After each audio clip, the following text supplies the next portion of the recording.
The Haitian Revolution was divided into four groups of people. The first group is known as the whites. These were the powerful plantation owners and the artisans and merchants. The first group was the powerful plantation owners, who were the wealthy slave owners. The second group is the artisans and merchants. These are known as the petit blaccs. The second group of people was the free persons of color. This consisted of 30,000 people. One half was the children of the French and the slaves, which were called the mulattoes, and one half was free slaved. Their freedom was either purchased or given. The third group of people was the slaves. This consisted of 500,000 people. This was the majority group. They consisted of the cooks and field hands.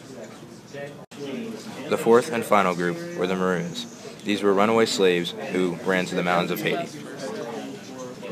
The independence movement started when France enforced a system called the Exclusif.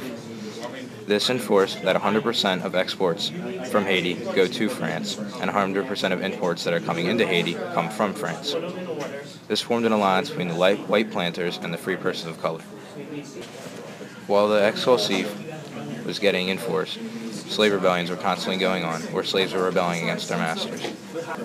There were two issues in Haiti. The whites formed a union against the French bureaucrats, and all whites supported the revolution.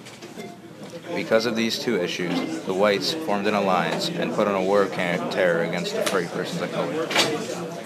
Two French diplomats, Vincent Hogue and Jean-Baptiste Chantevis, tried to gain the free persons of color citizenship by fighting the whites. Vincent Hogue and Jean-Baptiste Chantevis were beaten badly and captured and tortured.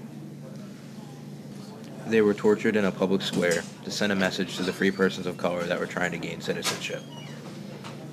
The slave rebellion of August 21st, 1791 marks the beginning of the Haitian Revolution. Haiti is now in full revolt. The French begin to worry about the revolt. By 1792, slaves controlled most of the northern plain. France, however, was afraid of the white planters because they had contacts in the U.S. They were inspired by the U.S.'s revolt against Britain, so France feared they would be motivated by this.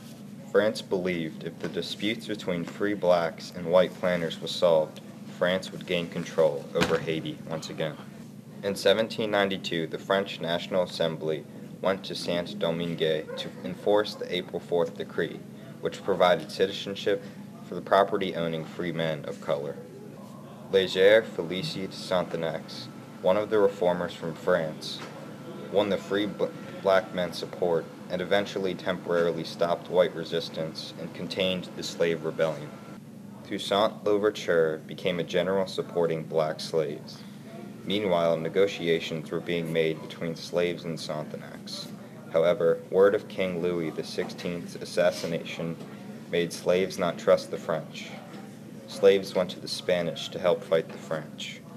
With the recent power gained by the slaves, Sonthonax offered freedom to all slaves if they fought for France.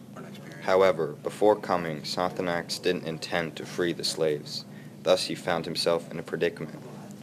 Because he freed the colored men, white men were appalled. Sonthonax ended up emancipating all slaves, however. The British would soon attack Saint-Domingue. It was in great turmoil and vulnerable.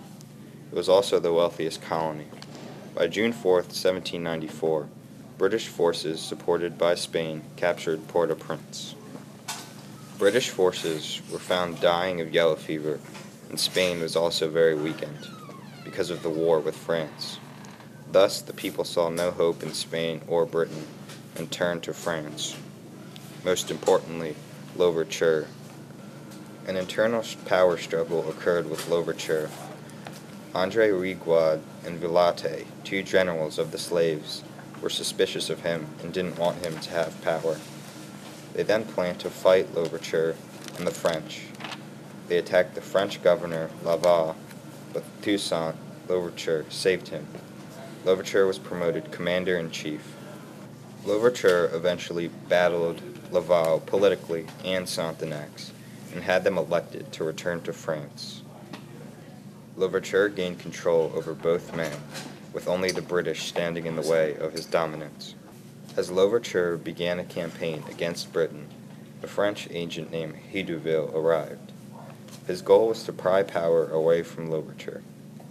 As soon as the British left Saint-Domingue, Toussaint Louverture began to move against Huteville. Louverture convinced the people Huteville was trying to reinforce slavery, and Huteville was soon driven away out of Haiti. Thomas Huteville fled Haiti on October 22, 1798.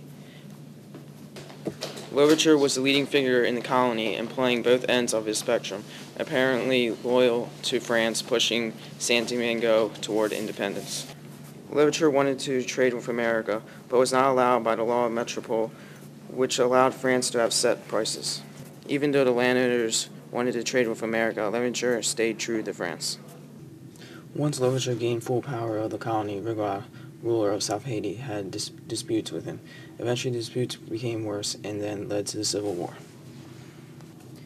The Civil War was named the War of Knives because of Rigaud's violence with the sword. However, Louverture won the war, gaining the South, to whom he gave control to Dessalines, his general. By 1800, Louverture was ruler of all Saint Domingo, and in 1801 he published and promulgated a new constitution for Saint Domingo, which abolished slavery. Then later he made peace treaties with both America and Britain, which angered Napoleon and made him think that Louverture was striving to lead Saint Domingo to independence. And immediately Napoleon sent a force of 12,000 troops, led by Leclerc, to invade Haiti. When Leclerc arrives at the Bay of Camp Franciscos, the city governed by Henry Christophe, he finds the city burnt to ashes and the Black Army. As Leclerc continued his campaign, he quickly took most of the coastal towns, even though most of them were burnt down before the French could capture them. Eventually, Leclerc got Louverture to surrender and had him arrested and sent to France, where he spent the rest of his days in Fort Jacques, which was a cold, damp prison. Noticing what happened to Louverture, the Haitians became afraid and thought the French would do the same to them. Finally, they realized that the French power must be defeated once and for all. After Louverture was sent to prison, Leclerc died from yellow fever, which killed many French troops, giving the opportunity to Dessalines to take back Haiti. Leclerc was quickly replaced by General Rocheville, who was a fearless commander and was reinforced with 10,000 troops. With each side having a ruthless leader, the war became very brutal and basically a war of extermination of both sides.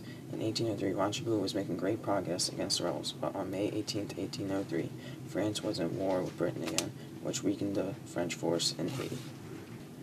With the Haitians being allies with Britain, France was forced back to the fort of Le Cap, where they were finally defeated, giving control of Haiti to the Haitians on November 19, 1803.